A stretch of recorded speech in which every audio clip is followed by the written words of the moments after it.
नमस्कार। प्रादेशिक समाचार के साथ मैं पूनम किरकिट्टा। प्रधानमंत्री नरेंद्र मोदी आज शाम नई दिल्ली में लाल किले पर आयोजित पराक्रम दिवस समारोह में भाग लेंगे। इस अवसर पर लाल किले में एक प्रदर्शनी लगाई जाएगी जिसमें नेताजी और आजाद हिंद फौज से जुड़ी दुर्लभ तस्वीरों और दस्तावेजों को दिखाया जाएगा। प्रधानमंत्री इस अवसर पर भारत पर्व का भी शुभारंभ करेंगे जो आज से 31 जनवरी तक चलेगा। यह कार्यक्रम दिल्ली के रामलीला मैदान और लाल किले के सामने माधव दास पार्क में होगा।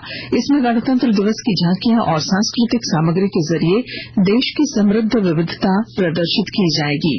उपराष्ट्रपति जगदीप धनखड़ कल नई दिल्ली में भारत के गणतंत्र के 75वें वर्ष के उपलक्ष्य में हमारा संविधान हमारा सम्मान अभियान का उद्घाटन करेंगे।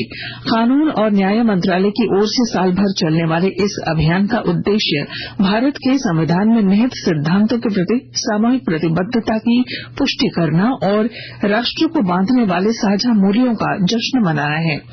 अभियान के दौरान सबको न्याय, हर घर न्याय, नव भारत, नव संकल्प और विधि जागृति अभियान कवर किए जाने वाले प्रमुख विषय होंगे।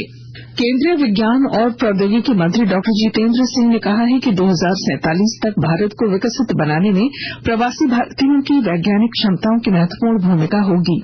नई दिल्ली में वैश्विक भारतीय वैज्ञानिक वैभव फेलोशिप के पहले बैच के शुभारंभ सत्र में डॉक्टर सिंह ने कहा कि भारत के पास पिछले 10 वर्षों में विज्ञान और प्रौद्योगिकी के क्षेत्र में सफलता की कई कहानियां हैं। डॉक्टर सिंह ने प्रवासी भारतीयों से देश में प्रचुर अवसरों को पहचानने और इसके विकास में योगदान देने का आह्वान किया। डॉक्टर सिंह ने कहा कि इसका उद्देश्य भारत में प्रवासी भारतीयों की वैज्ञानिक क्षमताओं को शामिल करना और उनकी सांस्कृतिक जड़ों को फिर से जागृत करना है। साहिबगंज जिले में दीनदयाल अंत्योदय योजना के तहत राष्ट्रीय शहरी आजीविका मिशन DNULM के प्रयास से शहरी क्षेत्र की महिलाओं के कौशल को उनके स्वावलंबन का प्रयास किया जा रहा है। विस्तृत ब्यौरा दे रहे हैं हमारे संवाददाता। दीनदयाल अंत्योदय योजना के तहत राष्ट्रीय शहरी आजीविका मिशन DNULM के प्रयास से शहरी क्षेत्रों में रहने वाली महिलाओं के कौशल को उनके स्वावलंबन हेतु प्रयास किया जा रहा है। इसके अंतर्गत SHG बनाकर शहरी BPL परिवारों की महिलाओं को जोड़ने का लक्ष्य है। हालांकि इन SHG में 70% BPL और 30% तक APL महिलाओं को जोड़ा जा सकता है। साहिबगंज नगर परिषद के कार्यपालक पदाधिकारी सोमा खंडित ने बताया कि इस वित्तीय वर्ष में 48 स्वयं सहायता समूह बनाने का लक्ष्य मिला है जिसमें 40 SHG बनाया जा चुका है। महिलाओं को स्वरोजगार देकर स्वावलंबी बनाने में SHG महत्वपूर्ण भूमिका निभाई है। आनंद कुमार ओझा, आकाशवाणी समाचार, साहिबगंज। गोड्डा लोकसभा क्षेत्र के सांसद डॉक्टर निशिकांत दुबे ने 21वें देवघर पुस्तक मेले की स्मारिका का विमोचन किया। सांसद ने कहा कि बच्चे जितना पुस्तकों में लीन होंगे देश उतना विकसित होगा।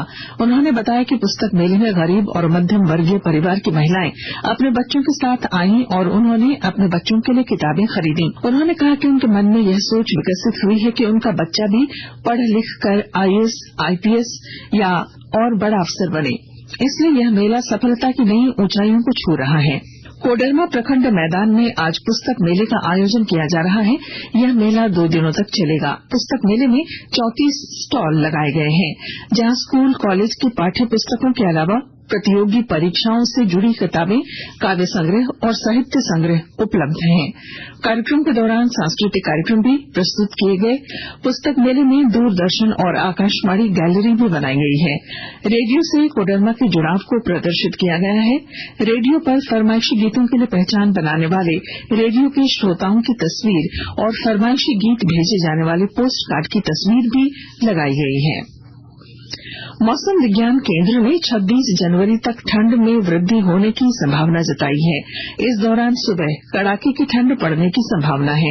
मौसम विभाग के अनुसार अगले 2 दिनों तक दिन में मौसम शुष्क और आसमान साफ रहेगा। वहीं न्यूनतम तापमान 6 से 7 डिग्री सेल्सियस के आसपास रहने की संभावना है। और इसके साथ ही आकाशवाणी रांची से प्रादेशिक समाचार का ये बुलेटिन समाप्त हुआ। नमस्कार।